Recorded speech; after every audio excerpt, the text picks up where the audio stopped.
Let's talk about your campaign team and election spending. Now we're going to get into the money, and it's not cheap. Politics is not cheap to get into. So, first of all, you need a team. And so many times when we start looking at who your team is going to be, the first instinct is to choose the relatives you trust the most, right? My brother's going to be my manager because he's never going to steer me wrong. And that might be true. But has he ever been a campaign manager before? So unfortunately, it's not just about finding people you trust around you. They have to know what they're doing.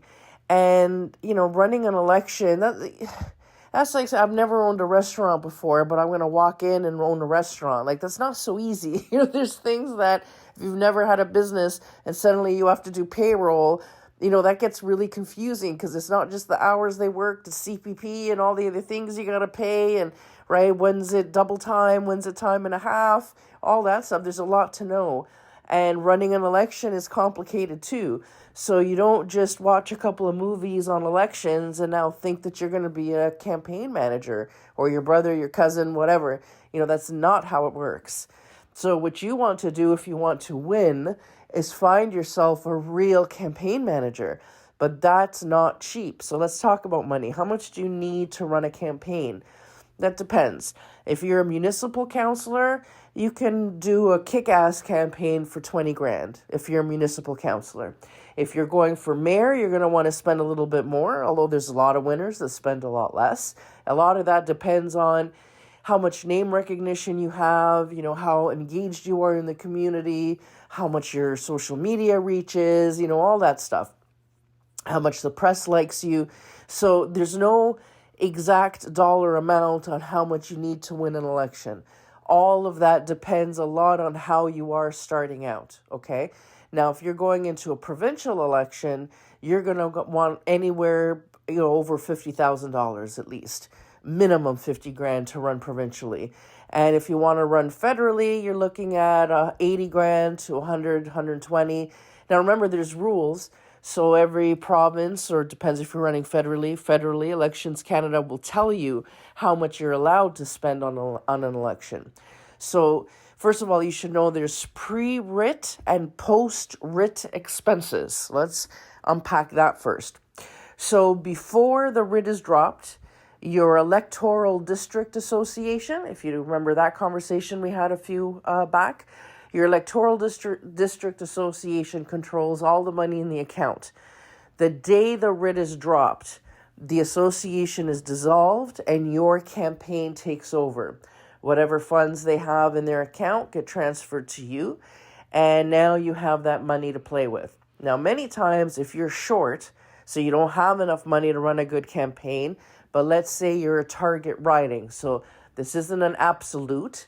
So if the party thinks you don't have a chance of winning, if your riding isn't important to them, let's say, then you're not going to see a lot of support from party headquarters. However, if you are a target riding and they feel that you're a fantastic candidate and you have a really good chance of winning, the party will usually chip in and help support you. There may be other EDAs that are willing to lend you the money to run the campaign, because every vote you get a little bit of money back from Elections Canada, so then you're able to repay those loans when they come in. So for federal, you're gonna want a good 120 grand.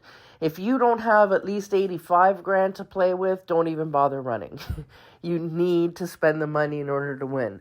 So where do you spend that money?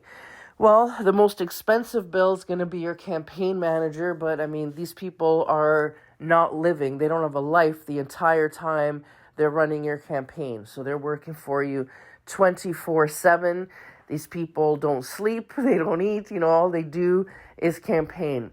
And there's a lot of moving parts to running a campaign. So you got to come up with, the party will usually send down the messaging, but you have to come up with your own internal campaign strategy that complements what your party is going to be doing. You're going to have to come up with your own communication strategy. A good thing to outsource is your comms. So, for example, that's usually what I end up doing on a campaign, is I do all the social media posts.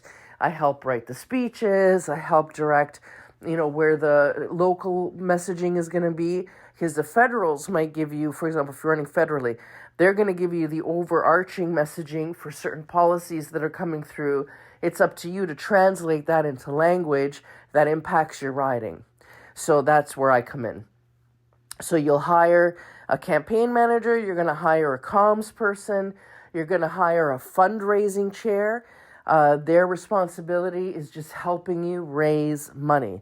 Fundraising chair, I'm going to say that your fundraising person should almost come first because you can't run without the money, right? So, and you can't hire quality staff without the money. So you're going to want a fundraising chair right away. And the other thing too is if you're running under a party banner, one of the ways that you show that you're a contender in terms of becoming a candidate is how much money you can raise for the party. Because that's an easy way the party will say, okay, that's an easy translation into votes. And if they can find, 200 new members that they've brought to the party, those are 200 new voters that we didn't have a week ago, right? So that's how you get their attention. As a matter of fact, this should get its own class. Getting new members to your party, makes you invincible if you're good enough. If you're a good fundraiser for the party, that will make you invincible. So when you see candidates and you're like, I don't know, like one guy did this little faux pas and they benched him, and this other guy's done 10 times worse, but they never get rid of him, odds are the guy they're not getting rid of is raising a shit ton of money for the party or has a ton of members he's brought in and the party doesn't want to lose them. So you want to find someone who's going to help your campaign raise a shit ton of money, get lots of donations, bring in lots of new members. That's how you impress your party. That is the number one way to impress your party. No one gives a shit about your ideas. I'm going to say this 100 times before this class is over. They don't give a shit about your ideas because as smart as you think you are, you're not as smart as the technology they are using to come to the decisions that they're making. Therefore, the only thing that you are good for is money. Money and attracting voters. That's your job. Everything else you leave to the professionals. Your job is attracting new voters and raising money. So you're going to want a fundraising chair. They're going to help you. Oops, just stepped on my dog's toy. Sorry about that. They're going to help you find your campaign manager. It's very important, but it will be the least help you find the money to pay the campaign manager you're going to choose. Now, when you're running under a party, if you don't have a campaign manager, you can ask them to parachute somebody in as long as you can afford to pay for that person's fee. Okay, so don't worry about if you don't find one, what do? The party will help you with a campaign manager if you can't find one. You just have to be able to afford it. So campaign manager, fundraising chair, another incredibly important person on your team is your volunteer coordinator. This is something that is underappreciated in the political world, but it is the most important function possibly of your overall campaign besides management. Because without volunteers, you're dead in the water. The best way to ID votes, which I've already told you is the most important thing on a campaign is IDing votes, is through volunteers. You do that through phone calls, through door knocking. Door knocking statistically gets you the best amount of best amount of voter ID. The thing is, how many doors can you knock on yourself, right? So you need a team of people to be knocking on doors, making calls, stuffing envelopes, and doing all the inglorious parts of the drudgery of campaigns, putting on signs, putting the signs together, delivering brochures, all of that stuff. So all your volunteers will help you do that. The bigger your volunteer base, the more effective your campaign will be. The more numbers you're allowed to call, the more houses you're able to knock on. So logistically, the more you have, the better, and they have to be high quality. I've told a story that on a campaign I had to fire a volunteer because they were going around preaching that climate change was a good thing, right? So sometimes your volunteers that are even the most committed can become highly problematic. So it can't just be anybody. They have to be good volunteers, right? Some volunteers become very toxic on a campaign. They need a lot of, accolades, and you're constantly having to give them a lot of energy or whatever, because if you don't, they start to whine and they bring the whole team down. So you need to be discerning of who your volunteers are. And when you're in the middle of a campaign and you yourself are busy, knocking on doors or attending debate preps or all those things, you can't be managing your volunteers. So that's why you need a volunteer coordinator. And volunteering is hard and is boring. So a volunteer coordinator should be someone who's really good at keeping people positive and inspired and engaged and rallying the troops. They have to have that kind of energy. So you're going to want a good volunteer coordinator. And remember, like I said, it is a very important function of your campaign. As a matter of fact, the new trend now is not even to get regular volunteers, but to hire volunteers, paid volunteers. And they actually do a fantastic job, especially for door knocking, I find. So usually the people that apply for these jobs are young, poli-sci students, that sort of thing. They're interested in politics and they want to learn a little bit more, and they just want to get some good positive feedback or a good reference, for their CV. Because their success for working for you will impact how successful they will be later, they will actually do a better job for you than sometimes someone who is very ideological, right? Because someone who's ideological, I find them dangerous anyway. Those are my least favorite volunteers, or ones that follow your party for the ideology. I would rather deal with a paid volunteer that will say what I tell them to say without questioning it. An ideological person will say what you want them to say as long as they agree with it.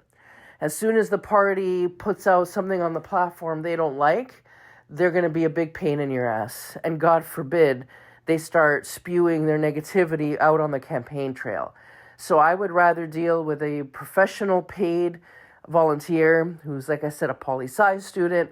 They've got a personal political ambition, so they're going to say what I need them to say. They're going to look good and be professional because they're going to want my reference and potentially the opportunity that, somebody on my team may offer them when they get discovered. So you're going to need your volunteers. So what do we say? We said volunteer coordinator. We said a fundraising chair. We said a campaign manager and a comms person. All that incredibly important. You're going to have to be able to run events, fundraisers mostly, but again, a good way to rally the troops. Now, what you have to be prepared for when you're running under the party banner is if your riding is doing really well and they feel like you might take it, they're going to send you some star power, whether that it's a high-profile minister or maybe even the party leader might come down to see you. You're never going to get noticed. And that's because they're constantly changing. Depending on what's in the news today, what's polling today, they're going to determine where the party leader goes on a day-to-day basis. Although campaigns are organized long in advance, it's actually quite fluid. So the way it works is that you have to be ready to jump at a moment's notice. So I have had situations where party headquarters has called and said, the party's leader's going to come down your way. We need a venue that's going to hold at least 150 people. It has to be closed. There has to be only one entrance. There needs to be proper security. The owner of the property has to be vetted, blah, blah, blah, blah, blah. And we want a full house. We're not sending the party to come to a big venue and there's nobody there. So you need to guarantee that you can fill the space.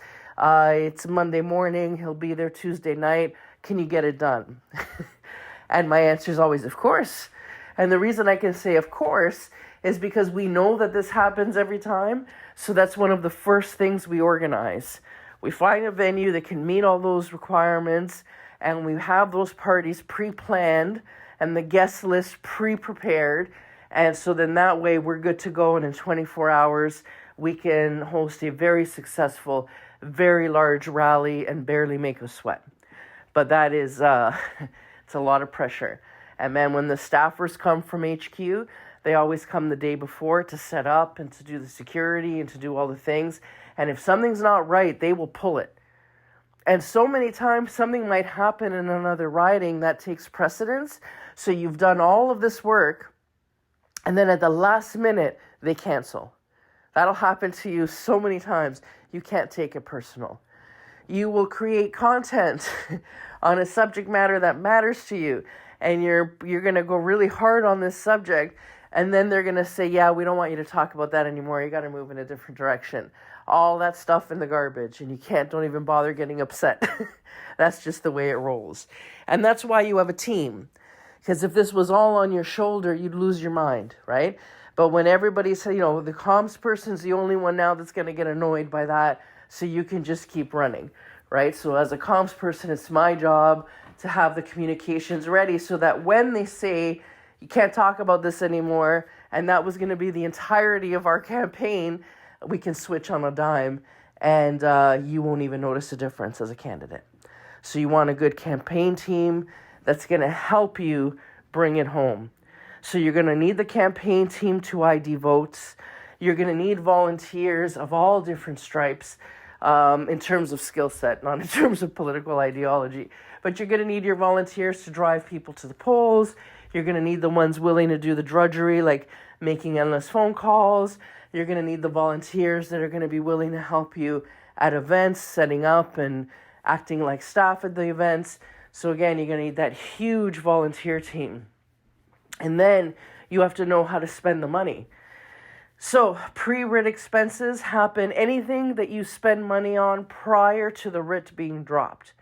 So your EDA may choose to do a promotional flyer for you.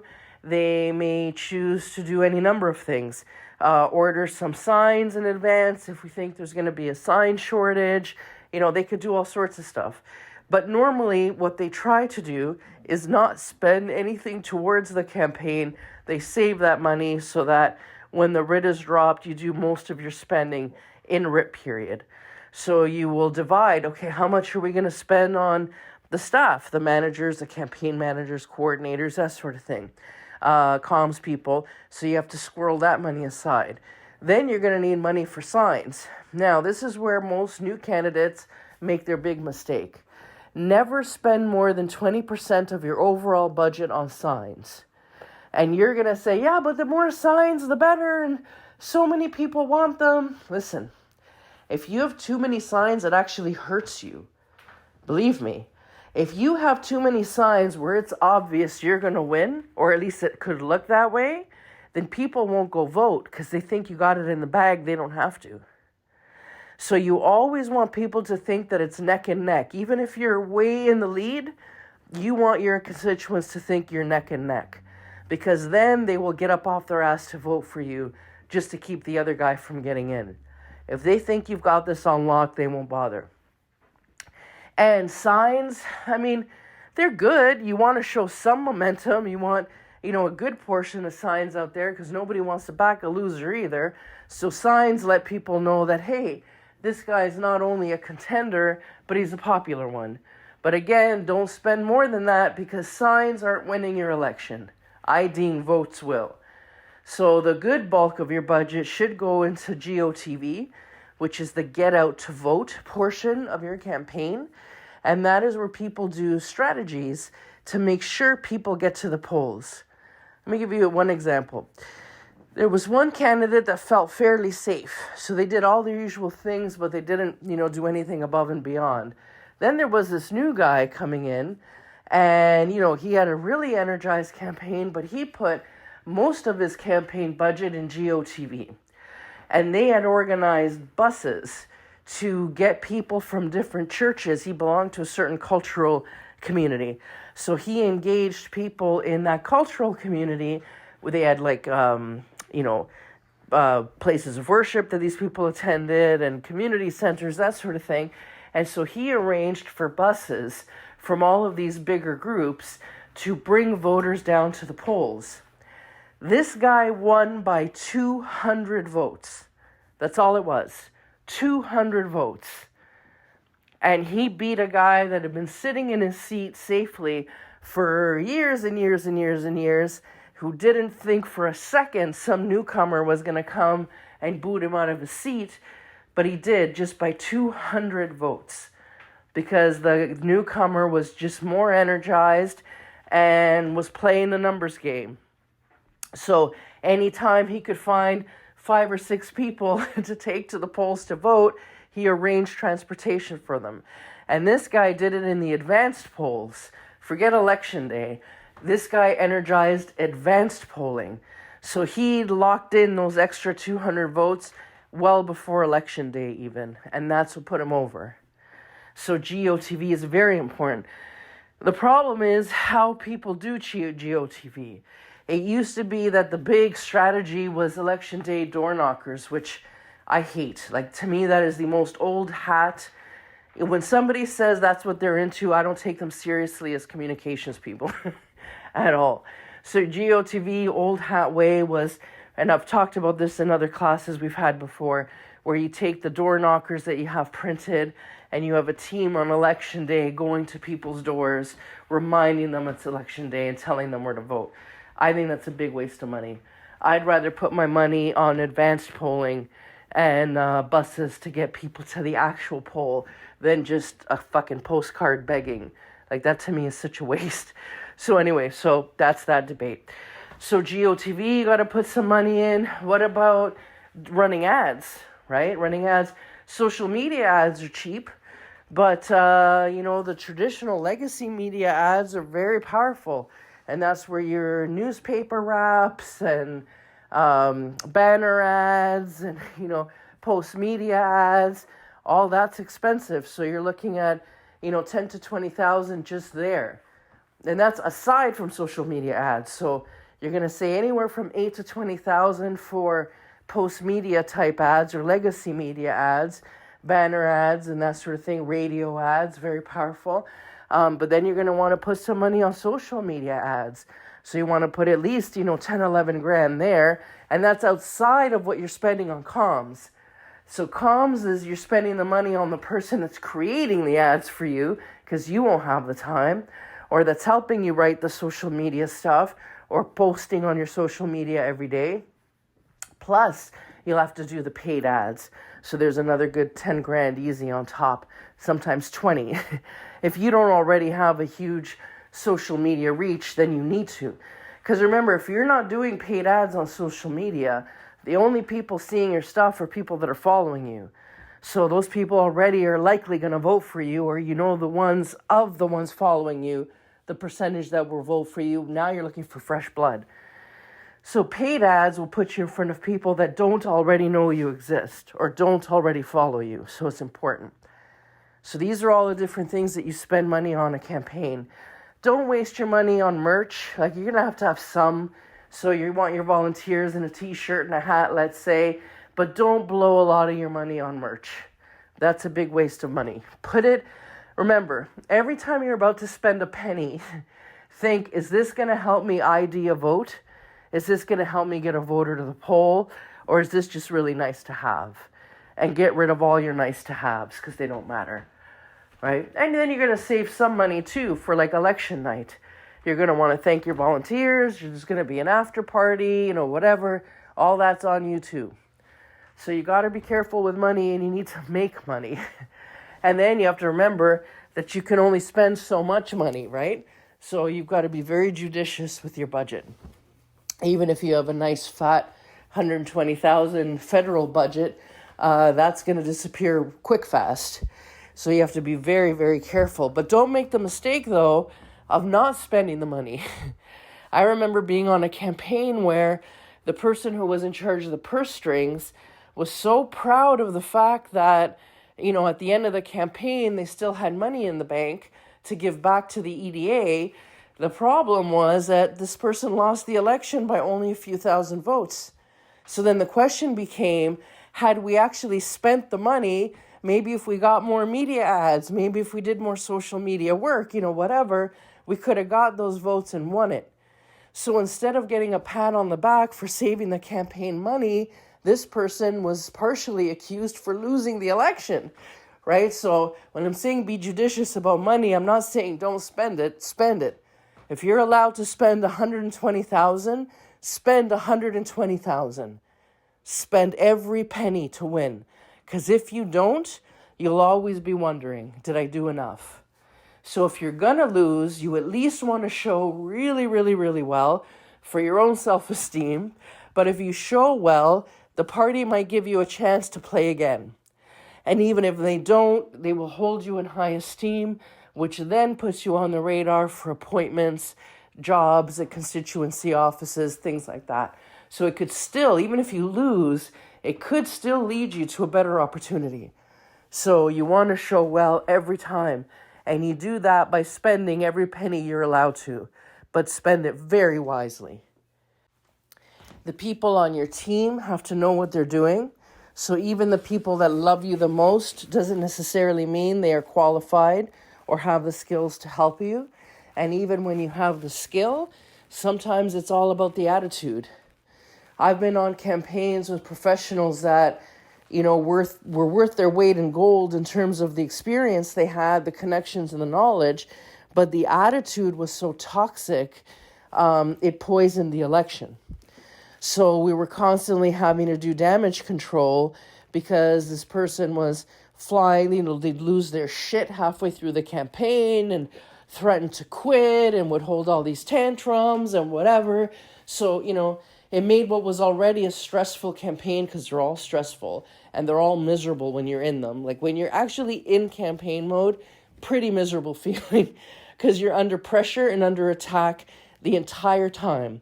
So it's bad enough the opposition's putting you through hell and the public is putting you through hell without your actual team members melting down and causing crisis, within the ranks. You don't want that either. So building your team is a really, really vital thing to do. So you want to be thinking about that at all times and understand that the people that are on your team need to be self-starters. The last thing you need to do is chase people down and beg them to do their job at the time you really depend on them. So you need to be 1000% confident that these people are there and for the long haul and that they'll stick through it and be effective and productive even on the difficult parts of the campaign. So putting your campaign team together, incredibly important. And the difference between a really good campaign and a mediocre campaign is whether the money was there to hire the best professionals. If you can't afford a comms person and you've got but my little cousin knows all about social media. She's always on Facebook, that's fantastic. But does she know the nuances of political conversation? She might know how to sell a lipstick. Doesn't mean she knows how to engage with a voter. So you want to get qualified professionals that are used to the nuances of political work. Any photographer, you say, I can hire any photographer for headshots. Well, sure, but political photos, different. Especially when those photos are being used to create ads. Then you need to know that they're going to need negative space. They can't have city-owned properties in the background. Like there's all these little nuances you need to know for political photography. So everything that you're hiring is specialized. You're not just hiring a photographer, you're hiring a political photographer. When it comes to campaign videos, you can't just call a videographer and say, make me a campaign video. What the hell do they know about your party, the policies, your riding, and what your voters need to hear? They just know how to make you look good on video. But they don't necessarily know how to craft political messaging on video. So anytime you're hiring someone that is specialized within a bigger umbrella field, that's more money. For example, in my PR work, I have a PR rate for having me on retainer, where you can, call me for advice here and there, send me a text. I'm on retainer, you pay me that retainer fee, and it's so much. As soon as we get into scandal mode, and now I become disaster PR, and I wasn't on retainer in the first place, I charge you double. My disaster PR rates for clients that are not already on retainer are double my rates than my usual everyday clients that every once in a while get themselves in a pickle, which I help them take care of at the usual rate they've been paying me all this time anyway. But if you're not my customer and you call me for help, double. So whenever you're looking at specialized assistance, it's a lot more money, which means you need money to run. And if you don't have the money, that's where, fundraising coordinators are really helpful, because they will help you find the money. They will put you in front of the people that have the money to contribute to your campaign, and they know how to do that. Professional fundraising, there are people that charge thousands of dollars to write one fundraising email. Because did you know that you hire people to write fundraising emails and different people to write fundraising letters that you mail? So that's how specialized sometimes these things are, right? So it might cost you thousands to get this guy to write you an email, but his email might raise you 10 or 12,000, might be worth it, right? So again, the specialized services cost money. So to summarize this entire class, find money. If you can find money, then you can find the best people to help you. And it's worth every penny to get really good people on side. I remember one of the elections I worked on recently. I don't charge a lot of money for the designing of flyers, but I guess to some candidates it is. And there was a printer that said, listen, if you print your stuff with us, we'll design for free. So that's what the guy did. And they made him look like a tomato.